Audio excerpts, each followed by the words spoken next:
வணக்கம். அதிர்ஷ்டம் தரும் யோகம் அன்பர்களுக்கு அன்பு சார்ந்த வணக்கம்.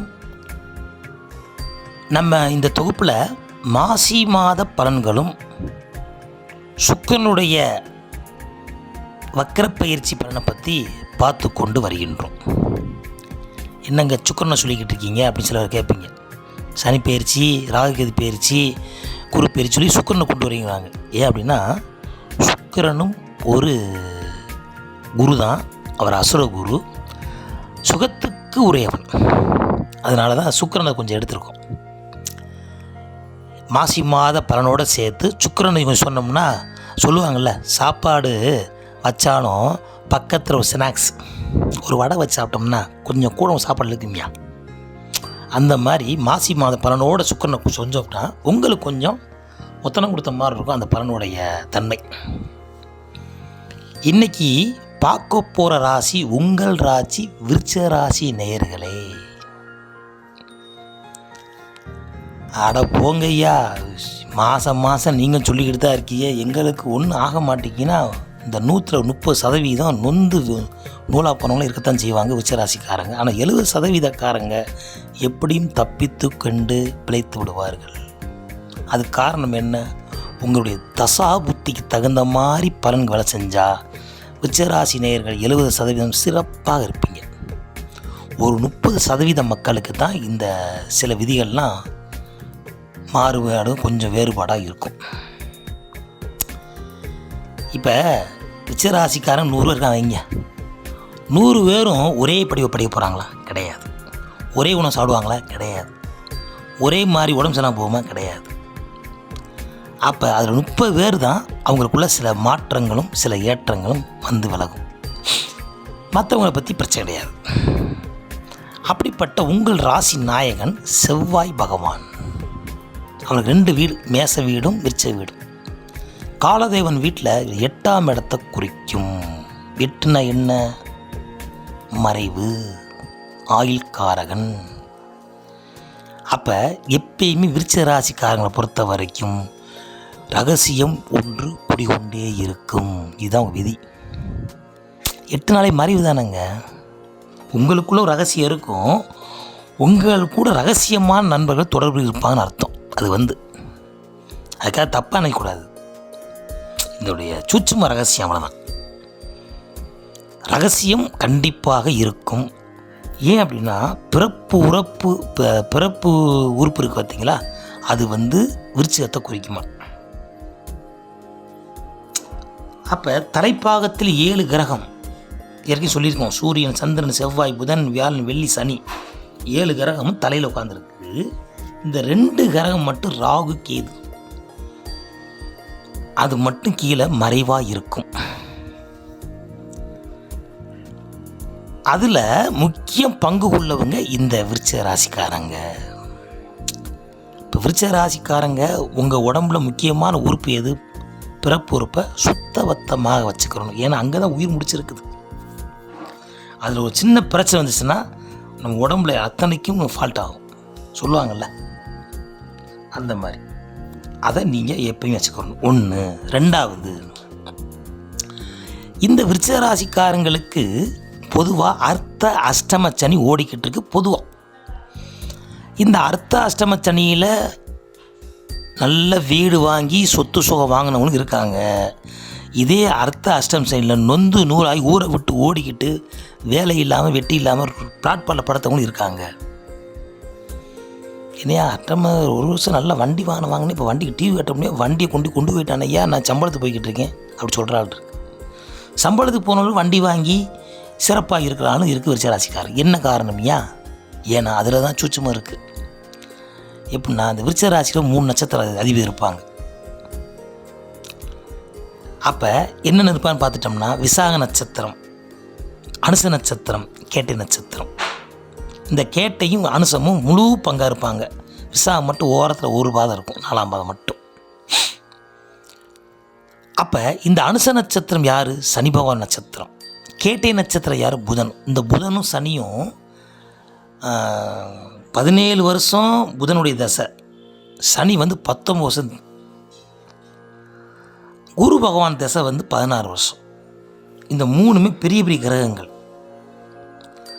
அப்படி இருக்கும்போது விருச்சிக ராசிக்காரங்க எப்படி இருப்பாங்க? 170% ஆயுள் அதிகமாக இருப்பார்கள். ஒன்று என்ன அப்படின்னா, இவங்க வாழ்க்கையில் போராட்டம் இருக்கத்தான் செய்யும். ஏன்னா வீடோ செவ்வாய் வீடு இருக்கிற யார் தெரியுமா? அனுச நட்சத்திரத்துக்கு அதிபதி சனி பகவானும் கேட்டை நட்சத்திரம் புதனும் இருக்காங்க. இந்த 2 பேருமே உங்களுக்கு பகை கிரகம். ஒரே ஒருத்தர் யார் இருக்க? குரு உட்காந்துருக்காரு, 4ஆம் பாதமாக இருக்கார். அவர் ஒருத்தர் தான் இங்கே உள்ளே உட்காந்துருக்கார். மற்ற 2 பேரும் பலமாக உட்காந்துருக்குறாங்க. அப்போ போராடி வெற்றி பெறக்கூடிய அமைப்பில் இருப்பாங்க. இப்போ நான் சொன்ன மாதிரி 19 ஒரு 17 கூட்டுங்க. 19 36 வயசுக்கு அப்புறம் தான் விருச்சிக ராசிக்காரங்க வாழ்க்கையில் ஒரு வெற்றி வாய்ப்பை தொடருவீர்கள். அது வரைக்கும் போராட்டம் தாங்க. என்னையா சொல்லுவாங்கள்ல, வெந்து நொந்தா போயிட்டேன்யா அப்படிம்பாங்க விருச்சிக ராசிக்காரங்களுக்கு. அப்போ வாழ்க்கையில் பிற்பகுதி கஷ்டமாகவும் முற்பகுதி கஷ்டமாகவும் பிற்பகுதி சிறப்பாக இருப்பாங்க. எல்லா வசதி வாய்ப்போட சொந்த பந்தங்கள் விரட்டி விட்டவங்க, சொந்த பந்தங்களாலே விரட்டினவங்க, சொந்த பந்தங்களை விரும்பப்படும். 2மே வந்து பண்ணுறான். சொந்தக்காரன் தான் உங்களுக்கு வேணான்னு சொன்னால், அதே சொந்தக்காரன் தான் உங்களை வேணுங்கிறான். இதில் ஏமாந்துடக்கூடாது நீங்கள். அது ரொம்ப முக்கியம். சரிங்க, அதெல்லாம் விடுங்க. இப்போ நீங்கள் வசியத்துக்கு வாங்க ஐயா அப்படிம்பீங்க. அதுக்கு தான் நான் சொல்கிறோம், மாசி மாதம் உங்களுக்கு ராசியாக இருக்குமா, மாற்றமாக இருக்குமா, ஏற்றமாக இருக்குமான்னு பார்த்தா மாற்றமும் ஏற்றமும் இந்த மாசியில் உங்களுக்கு கண்டிப்பாக ஒரு ராசி உண்டு. அப்போ ஏன் மாசி மாதம் சொல்கிறோம்னா, இது மாசி வந்து கும்ப மாதம், கடைசி மாதத்தில் கும்ப ராசின்னு சொல்கிறோம்ல அந்த வீடு. அதுக்கப்புறம் பங்குனி வந்து மீனத்துக்கு போயிடுவார், மீனை விடும்போம். நீங்கள் விருச்சிகராசியிலேருந்து சுக்கிரனை சொன்னோமா, சனி வீட்டிலேருந்து சுக்கிரன் வந்து கிட்டத்தட்ட அவர் வந்து மீனத்தில் உச்சம் பெறுவார்.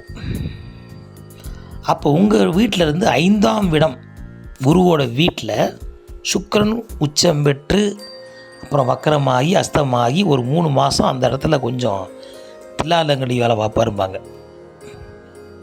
எப்படின்னா ரகசிய வீடு, சுக்கிரன் ரகசியம் தானே. ஏற்கனவே நீங்கள் ஒரு ரகசியம், அது ஒரு ரகசியம். அப்போ ரகசியம் சேரும்போது உங்களுக்கு வரக்கூடிய அன்பர்கள் உங்களை விட பெரியவங்க, ரகசிய பேச்சுகள் ரொம்ப இருக்கும். இதனாலே சில வீட்டில் சின்ன சின்ன பிரச்சனைகள்லாம் வரும். சில சந்தேகங்கிறது கொஞ்சமாக இல்லாமல் இருக்காது. அப்படிப்பட்ட வாழ்க்கையில் வாழ்ந்து கொண்டு வருவீர்கள். ஒன்று சரிங்க. பூர்வ புண்ணியம் 5ஆம் இடம் வலுவாக தாங்க இருக்குது. என்ன ஒன்றாலும் சரி ஜெயிச்சிருவீங்க, அதில் மாட்டுக்கிறது கிடையாது. என்ன ஏமாந்து ஜெயிக்கணும், அவ்வளோதான் உங்கள் விதி. நியாயமாக ஜெயிக்க முடியாது. ஒன்று ஏமாறணும், இல்லை ஏமாற்றப்படணும். அப்படிப்பட்ட விதி தான் உங்களுக்கு. சரிங்க. இந்த சுக்கிரன் 5ஆம் இடத்துல இருந்து யார் வீட்டில் இருக்கார்? குருவோட வீட்டில் உட்காந்துருக்கிறார். குரு எங்கே இருக்கார்? அவர் வந்து சூரியன் வீட்டில் இருக்கார். அவர் வந்து சுக்கிரன் வீட்டில் இருக்கார். இந்த பரிவர்த்தனை சொல்லுவோம் பார்த்தீங்களா, இவர் வீட்டில் அவர் இருக்கார், அவர் வீட்டில் இவர் இருக்கார். இந்த சொந்தக்காரங்க வீட்டில் சொன்ன மாதிரி ஒரு தீபாவளி பொங்கல் விடுமுறை நாட்களில் எங்கள் ஊருக்கு நீங்கள் வாங்க, இந்த வட்டம் அடுத்த வட்டம் உங்கள் ஊருக்கு நாங்கள் வரோம் சொல்லுவாங்க. இந்த பொங்கலுக்கு நாங்கள் வரோம், தீபாவளிக்கு நீங்கள் வாங்க வந்துடுங்க அப்படிம்போம். அந்த மாதிரி அந்த என்ன அப்படின்னா, இந்த ஊரில் உள்ளவங்களுக்கு அந்த ஊரை பிடிக்கும், அந்த ஊரில் உள்ளவங்களுக்கு இந்த ஊரை பிடிக்கும். நிரந்தரம் நம்ம ஊர் தான், சொந்த ஊர் தான். இப்போ வீட்டில் சாப்பாடு வச்சுக்கிட்டு இருக்காங்க, டெய்லி சாப்பிட்றோம். என்றைக்காவது ஒரு ஊருக்கு போவோம், கடையில் சாப்பிடுவோம், அது ரொம்ப டேஸ்ட்டாக தெரியும். இதே நீங்கள் 1 மாதம் டூரில் கடையில் சாப்பிட்டே வாங்க, வெறுத்து எப்படா வீட்டுக்கு போகும்போம். ஏன் சொந்த வீட்டில் உள்ள சலைய சோத்துக்கு நீங்கள் பால் பாயசம் ஈடாகுமா ஐயா அப்படின்னா பழைய சோறு தாங்க பேசும்.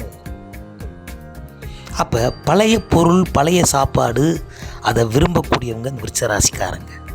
கோடான கோடி சாப்பிட்டாலும் மண்பானையில் சாப்பிட்டு பார்ப்போன்னு ஒரு ஆசை வரும். யாருக்கு? அங்கே உள்ளவனுக்கு. ஆனால் மண்பானை சாப்பிட்டவனுக்கு ஓட்ட 5 சாப்பிட ஆசை வரும்.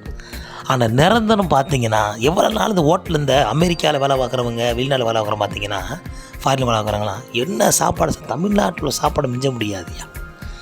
இந்த சாப்பாடை சாப்பிட்டு என் உடம்பு மண்ணாக போச்சு அம்மா. இங்கே வந்த பிறகு தான் அந்த மண் உயிர் பெறும். ஏன்னா வச்ச விதை இது.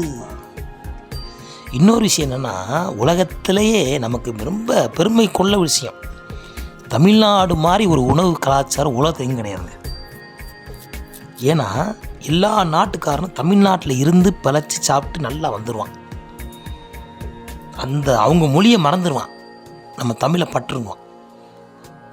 அப்படி எல்லாத்துக்கும் ஏற்றுக்கொள்ள மண் தான் நம்ம தமிழ் மண்.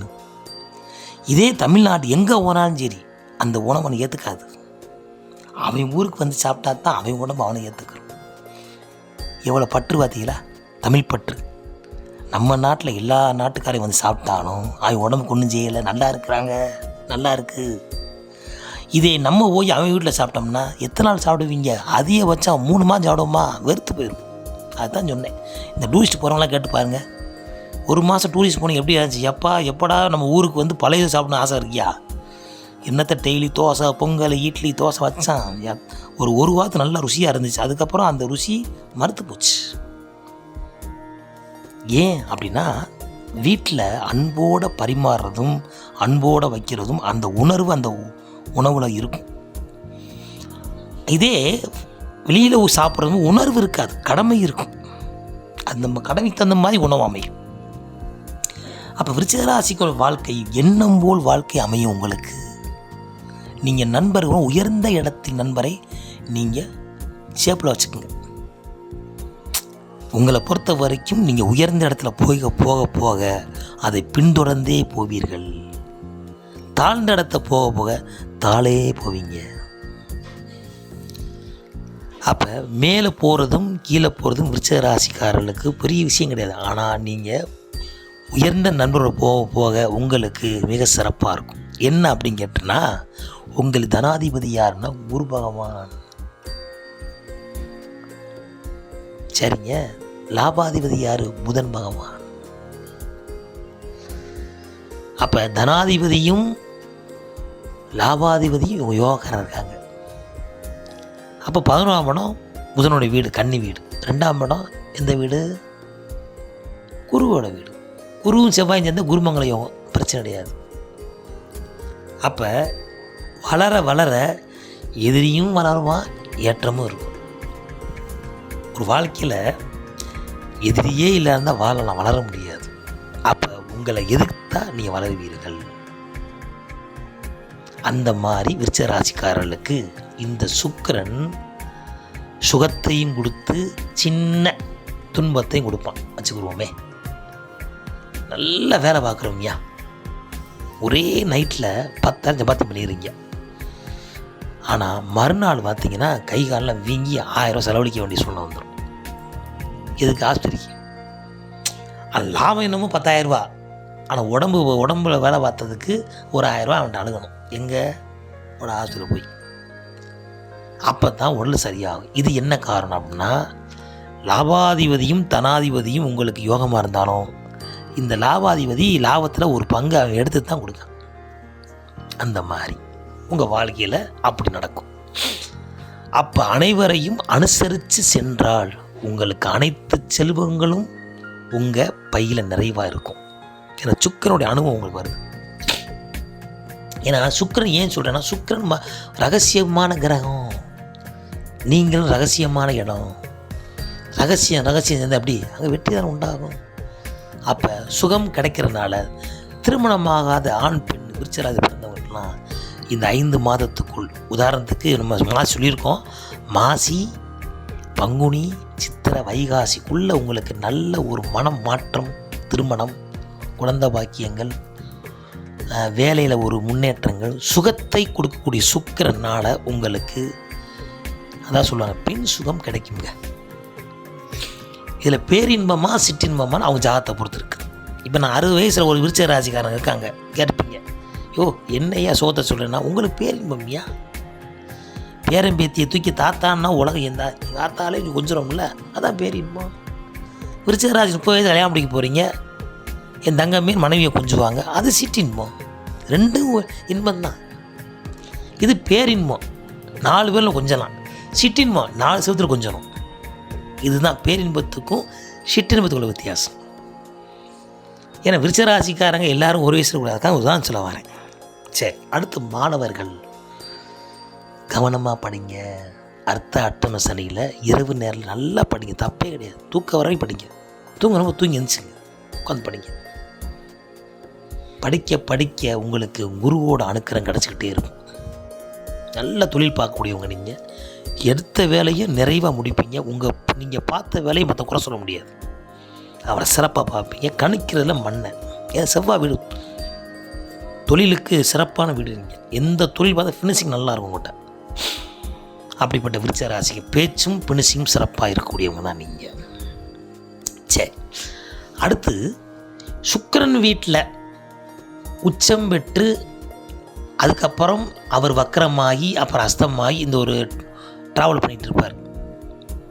அப்போ யாரையும் முழுமையாக நம்பி விட வேண்டாம். இது முக்கியமாக நீங்கள் நினச்சிக்கணும். உங்களுக்குன்னு ஒரு சேஃப்டி எப்பயுமே வச்சுக்கணும். ரொம்ப நீங்கள் ஆசைப்பட்டு போனாலும் அது மோசம் செய்யக்கூடிய காலங்களாயிரும். ஏன்னா அது மறைவு ஸ்தானம். இந்த சொல்லுவாங்கள்ல, கடாக்குட்டியை நல்லா வளர்த்து காய்கறிலாம் கொடுத்து ருசியாக போடுவாங்க. ஏன்னா அவன் திங்கிறதுக்கு. அது கடாக்குட்டி தெரியாது. ஆகா நம்ம நிஜமாக நல்லா போடுறானே அப்படின்னு நல்லா சாப்பிடும். கடைசி அது உங்களை போட்டு. அப்போ என்ன செய்யணும், எப்பயுமே நீங்கள் உங்களுடைய பங்கை உங்களுக்குன்னு ஒதுக்கி வைத்து கொள்ள வேண்டும். அது ரொம்ப முக்கியம் விருச்சிகராசிக்காரங்களுக்கு. ஏன்னா உழைப்பில் மன்னவர்கள், உழைச்சி ஓடா தேஞ்சவங்க. உங்கள் உழைப்பில் மற்றவங்க வாழ்வாங்க, நீங்கள் மற்றவங்க நீங்கள் வாழ மாட்டீங்க. அப்படிப்பட்ட ராசிக்காரர்கள் எப்படியாவது இப்போ சும்மா இருந்தால் கூட வீட்டில் வேலை பார்த்தா சாப்பிடணும் ஆசைப்படக்கூடிய, சும்மா இருக்கக்கூடாது, என்னத்தையா நோண்டணுமியா அப்படிங்கிற எண்ணம் எப்படி இருக்கும். ஏன்னா இது செவ்வாய் வீடு இல்லை, சும்மா அப்படி இருக்க முடியும். சரி, அப்போ மாணவர்கள் நல்லா தெளிவாக படிங்க, சும்மா இருக்காதீங்க. எந்த அளவுக்கு, ஏன்னா இந்த வயது இந்த 20 வயது, இந்த 15 வயசு 25 வயசு வரைக்கும் உங்கள் வாழ்க்கையில் உங்களுடைய தலையெழுத்தை இழக்கக்கூடிய வருஷம் இந்த 15 to 25. இதில் ஒரு போராடி 10 வருஷம் போராடிட்டா 100 வருஷம் நீங்கள் சுகமாக வாழலாம். அது நிறையா பேர் தெரிய மாட்டேங்குது. இளைஞர்களை சொன்னால் போங்க ஐயா, வயசில் சுற்றாமல் எப்போ சுற்றுறது அப்படின்னு நம்மகிட்ட சொல்கிறாங்க. உங்கள் வயசு தாண்டி வந்திருக்கமியா, நாங்கள் சொல்கிறத கேளுங்க ஐயா. இந்த 10 வருஷம் எவ்வளோ பார்த்தா நீங்கள் டாப்பாக இருக்கலாம்னு அதை கேட்கவே மாட்டேங்காங்க. போங்க ஐயா, நாங்கள் இந்த வயசு அப்போ எப்போ என்ன செய்கிறது அப்படிம்பாங்க. ஏன்னா இது தான் 15 வயசில் 25 கற்றுக் கொடுக்க வேண்டிய வயசு. ஈஸியாக கற்றுக்குறோம், ஈஸியாக உடம்புல ஜாயிண்ட் ஆகிரும். சொல்லுவோம்ல, எலும்பு ஜாயிண்ட் ஆகுது. என்ன ஒரு வயசு பயில கூட எலும்பு சீக்கிரம் ஜாயிண்ட் ஆகிரும். என்ன வளர்கிற உடம்பு வளர்கிற சதை ஜாயிண்ட் ஆகிடும். இதே 80 வயசில் ஒருத்தர் கீழே விழுந்து வந்தாருன்னா, ஐயா எலும்புலாம் தேஞ்சு போச்சியா, ஜாயிண்டாக ரொம்ப கசுக்கு, எனக்கு லைட்டாக ஃபெவிகால் ஒட்டி விட்டுருக்கேன், லைட்டாக போய் லைட்டாக வந்துக்குங்க அப்படிம்பார். இதை 20 வயசில் கட்டுப்பட சரியாக போச்சியா, நீ ஆளுவியா அப்படின்பார். ஏன் காரணம், வளர்கிற எலும்பு ஜாயிண்ட் ஆகிரும். அது தேஞ்சு ஒடிஞ்சு சோழி முடிஞ்சு, சும்மா ஃபெவிகால் ஒட்டி வச்சுருக்கோம் அப்படிங்கிறது. இதுதான் இந்த ரகசியம் தெரிஞ்சுக்கங்க. மாணவர்கள் சிறப்பாக படித்தா வாழ்க்கையில் சீரும் சிறப்பாக இருப்பீங்க. இது ரொம்ப மெயின். கல்வி மிகப்பெரிய சொத்து உங்களுக்கு. குரு உங்களுக்கு கண்டிப்பாக துணை செய்வார். அடுத்து வரக்கூடிய குரு பயிற்சி, ராகுகேது பயிற்சிலாம் உங்களுக்கு சாதகமாக தான் இருக்குது. இதை விட சாதகம் சனி பகவான் உங்களுக்கு எப்போ அடுத்த வருஷம் 2026க்கு அப்புறம் மிக அற்புதமான பலன்லாம் உங்களுக்கு சொல்ல வருது. இப்போதைக்கு ஒரு 70% உங்களுக்கு சண்டிப்பான முறையில் இந்த சுக்கிரனுடைய வக்கர பயிற்சி மாசி மாத ராசியான மாதமாக இருக்குது. இடம் விட்டு இடம் வாங்கக்கூடியவங்களாம் இதில் வருவீங்க, இடம் வாங்குவீங்க. அதே போல் திருமணம் பண்ணக்கூடிய காலங்கட்டத்துக்கு சுப விரயங்கள் அது உங்களுக்கு இந்த மாசி மாதம் உண்டு. சுப பேச்சுகள், உங்களால் சில சுபகிரி நடக்கக்கூடிய தன்மைகள், நீங்கள் போய் இருந்து பேசி ஒரு வீடு முடிக்கிறது, ஒரு திருமணம் முடிக்கிறது, ஒரு வளகாப்பு நடத்தி வைக்கிறது, ஒரு டூரு கூட்டு போய்ட்டு, இது மாதிரி ஒரு சுப நிகழ்ச்சிகள், சுப விளைவு, சுப விளையாட்டையும் உங்களுடைய உடல் உழைப்பாது விரயமாகும் வச்சுக்கிறோமே. ஏதாவது விரயம் உங்கள்கிட்ட இருந்து கிடைக்கும். அது எதிராளிக்கு சாதகமாக இருக்கும். அந்த மாதிரி விருச்சிகராசிக்காரங்களுக்கு இருக்குது இந்த மாசி மாதம். இப்போ குலதெய்வம் போகிறீங்க, குலதெய்வங்களுக்கு போக வேண்டிய காலங்கள் இருக்கனால அந்த குலதெய்வத்துக்கு செய்ய வேண்டிய பணிகள் நிறையா அவங்க கொடுப்பாங்க. அதில் செவி சாய்த்து சிறப்பாக செஞ்சு கொடுப்பீங்க. அதில் பொருளாதாரம் விரயமாகும், சில பேருக்கு உடல் உழைப்பும் விரயமாகும். அதனால் உங்களுக்கு நற்பலன் கிடைக்கும். குருவருளும் திருவருளும் உண்டு, குலதெய்வ அணுக்கள் உண்டு உங்களுக்கு. இந்த சனியோ நட்சத்திரம் இருக்கனால இப்படி விருச்சிகராசிக்காரங்களுக்கு இந்த மாசி மாதம் அற்புதமான மாதமாகவும் அடுத்து வரக்கூடிய 3 மாதங்களும் உங்களுக்கு முன்னேற்றமான மாதங்களாக இருக்கும் என்று சொல்லி அதிர்ஷ்டம் தரும் யோகம் உங்களை வாழ்த்தி மகிழ்கிறது. மீண்டும் ஒரு நல்ல தோப்பில் சந்திப்போம். நன்றி, வணக்கம்.